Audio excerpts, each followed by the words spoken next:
Musa berhasil membawa bangsa Israel keluar dari perbudakan di Mesir. Setelah beratus-ratus tahun mereka menjadi budak di Mesir, akhirnya mereka bebas oleh melalui kepemimpinan Musa. Namun dalam perjalanannya menuju tanah perjanjian tidaklah mudah. Bisa dibayangkan mereka sudah terbiasa hidup di Mesir, eh, dan sekarang mereka harus masuk ke dunia yang eh, belum ada gitu, kotanya belum ada, mereka yang memulai untuk membangunnya gitu. Dan itu bukanlah proses yang mudah. Kali ini mereka mengalami kesulitan, kelaparan, dan mereka bersungut-sungut, mereka komplain, mereka marah. Lebih baik kami balik lagi ke Mesir, lebih baik kami menjadi budak di Mesir, tapi kami tidak kelaparan, kami bisa mati dengan kenyang. Mereka mengeluh sampai seperti itu. Dan kemudian Tuhan Allah bertindak. Allah mengirimkan makanan dari langit yang disebut mana, dan juga untuk pagi hari, mana untuk pagi hari, dan untuk malam hari Allah menyediakan daging burung puyuh. Nah, mana dan daging burung puyuh ini merupakan simbol dari surga dan bumi. Bagaimana itu merupakan simbol surga dan bumi? Mari kita pelajari.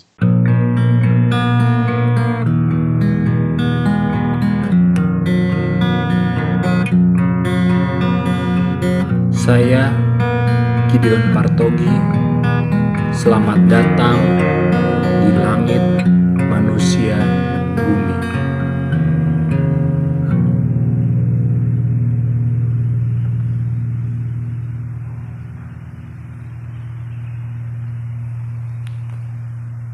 Mari kita langsung masuk ke kitab suci bab Kejadian. Setelah mereka berangkat dari Elim, tibalah segenap jemaah Israel di padang gurun Sin yang terletak di antara Elim dan Gunung Sinai. Pada hari yang ke-15 bulan yang kedua, sejak mereka keluar dari tanah Mesir. Di padang gurun itu, bersungut-sungutlah segenap jemaah Israel kepada Musa dan Harun. Dan berkata kepada mereka, "Ah, kalau kami mati, tadinya di tanah Mesir oleh tangan Tuhan, ketika kami duduk menghadapi kuali berisi daging dan makanan roti sampai kenyang. Sebab kamu membawa kami keluar ke padang gurun ini untuk membunuh seluruh jemaah ini dengan kelaparan." Jadi menarik di ayat ketiga ini, bangsa Israel masih berpikir bahwa yang membawa mereka keluar itu adalah Musa dan Harun. Kita lanjut. Lalu berfirmanlah Tuhan kepada Musa, "Sesungguhnya aku akan menurunkan dari langit hujan roti bagimu. Maka bangsa itu akan keluar dan memungut tiap-tiap hari sebanyak yang perlu untuk sehari. Supaya mereka kucoba apakah mereka hidup menurut hukumku atau tidak. Dan pada hari yang ke-6, apabila mereka memasak yang dibawa mereka pulang, maka yang dibawa itu akan terdapat 2 kali lipat banyaknya dari apa yang dipungut mereka sehari-hari." Jadi di hari ke-6, yang mereka pungut itu, mana yang mereka pungut akan lebih banyak jumlahnya, 2 kali lipat, karena di hari ke-7 itu mereka melaksanakan sabat. Yang artinya mereka tidak boleh bekerja, tidak boleh memungut ya. Jadi hari ke-6 itu diperbanyak itu untuk menjadi stok mereka di hari ke-7. Sesudah itu berkatalah Musa dan Harun kepada seluruh orang Israel, "Petang ini kamu akan mengetahui bahwa Tuhanlah yang telah membawa kamu keluar dari tanah Mesir. Dan besok pagi kamu melihat kemuliaan Tuhan, karena ia telah mendengar sungut-sungutmu kepadanya, sebab apalah kami ini, maka kamu bersungut-sungut kepada kami." Jadi Musa ingin mengatakan bahwa sungut-sungut kalian itu salah alamat. Bukan Musalah yang menginginkan bukan Musalah yang menginginkan mereka lepas dari perbudakan gitu, tapi Allah. Tapi Allah gitu ya. Lagi kata Musa, "Jika memang Tuhan yang memberi kamu makan daging pada waktu petang dan pada waktu roti, dan makan roti sampai kenyang pada waktu pagi, karena Tuhan telah mendengar sungut-sungutmu, yang kamu sungut-sungutkan kepadanya? Apalah kami ini? Bukan kami sungut-sungutmu itu. Bukan kepada kami sungut-sungutmu itu, tetapi kepada Tuhan. Kata Musa kepada Harun, katakanlah kepada segenap jemaah Israel, marilah dekat ke hadapan Tuhan, sebab ia telah mendengar sungut-sungutmu. Dan sedang Harun berbicara kepada segenap jemaah Israel, mereka memalingkan mukanya ke arah padang gurun, maka tampaklah kemuliaan Tuhan dalam awan. Lalu berfirmanlah Tuhan kepada Musa, aku telah mendengar sungut-sungut orang Israel. Katakanlah kepada mereka, pada waktu senja kamu akan makan daging, dan pada waktu pagi kamu akan kenyang makan roti. Maka kamu akan mengetahui bahwa akulah Tuhan Allahmu. Jadi bangsa Israel akan makan daging pada waktu malam atau pada waktu senja, dan pada waktu pagi akan makan roti, akan makan mana, supaya mereka tahu bahwa akulah Tuhan Allahmu. Supaya mereka mendapat pengetahuan bahwa dialah Tuhan Allah bangsa Israel. Dengan apa? Dengan makan roti dan makan daging. Pada waktu petang, datanglah berduyun-duyun burung puyuh yang menutupi perkemahan itu. Dan pada waktu pagi, terletaklah embun sekeliling perkemahan itu. Ketika embun itu telah menguap, tampaklah pada permukaan padang gurun sesuatu yang halus, sesuatu yang seperti sisik, halus seperti embun, beku di bumi. Ketika orang Israel melihatnya, berkatalah mereka seorang kepada yang lain, apakah ini? Sebab mereka tidak tahu apa itu.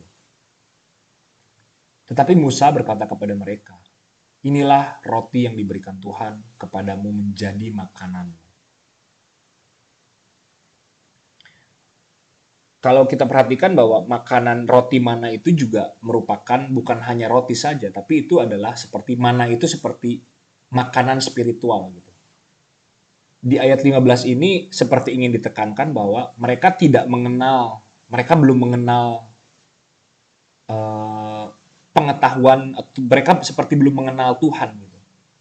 Dari ayat 15 ini dikatakan bahwa sebab mereka tidak tahu apa itu.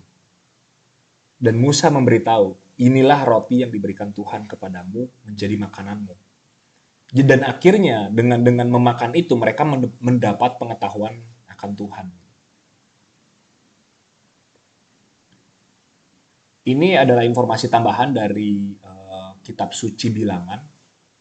Adapun mana itu seperti ketumbar dan kelihatannya seperti damar bendolah.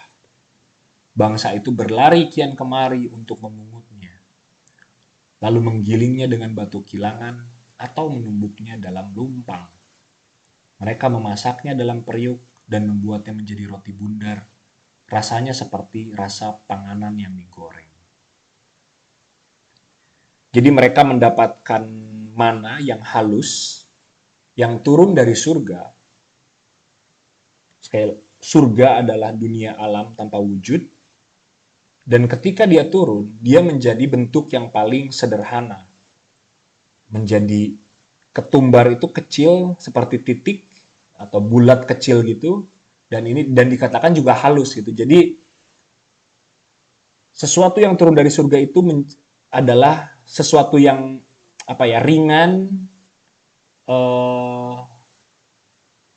dan kecil gitu, titik kecil, bentuk paling sederhana ya titik kecil gitu. Jadi, itu sesuatu yang jatuh gitu dari langit yang menurut tradisional kosmologi adalah alam tanpa wujud gitu. Jadi alam abstrak ketika dia menjadi materi, ketika dia berwujud itu menjadi wujud yang paling sederhana gitu. Itu adalah titik kecil.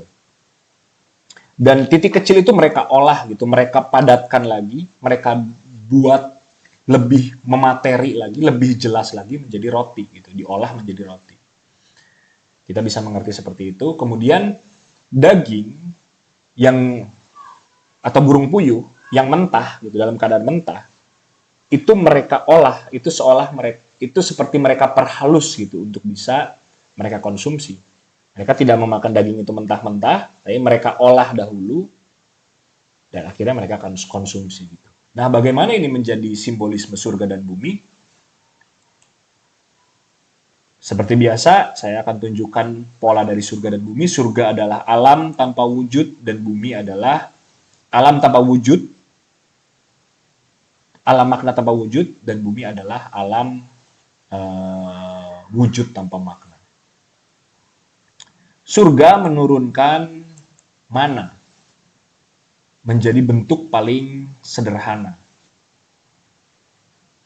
Kemudian bumi menyediakan burung puyuh gitu, yang masih dalam keadaan mentah gitu. Nah, ini lingkaran yang di tengah ini saya buat untuk menunjukkan skalanya gitu ya. Dan mana ini oleh bangsa Israel diolah kembali, seperti diturunkan kembali menjadi benda yang lebih padat, yaitu roti. Dan ini akhirnya bisa mereka konsumsi. Begitu juga dengan burung puyuh. Burung puyuh ini makanan mentah dari bumi dan mereka olah gitu, seperti mereka olah menjadi lebih halus dagingnya supaya bisa dikonsumsi juga gitu. Jadi menjadi roti dan daging yang bisa dikonsumsi oleh tubuh mereka. Dan dari sinilah mereka mendapat pengetahuan bahwa akulah Tuhan Allahmu gitu, dengan makanan ini. Dan hal ini sebenarnya terjadi dalam tradisi-tradisi di Indonesia gitu, bahwa memberi makanan sembari memberikan wejangan gitu. Dalam tradisi di adat Batak itu ada kondisi di mana orang tua memberi wejangan, setelah diberi wejangan diberi makanan gitu. Jadi makanan itu seolah menjadi tubuh untuk wejangan itu. Dan itu bisa kita temui di kosmologi tradisional, semua bentuk seperti ini. Jadi makanan itu bukan hanya sekedar makanan, tapi menjadi tubuh untuk sesuatu yang baru disampaikan dari surga gitu, diturunkan dari surga.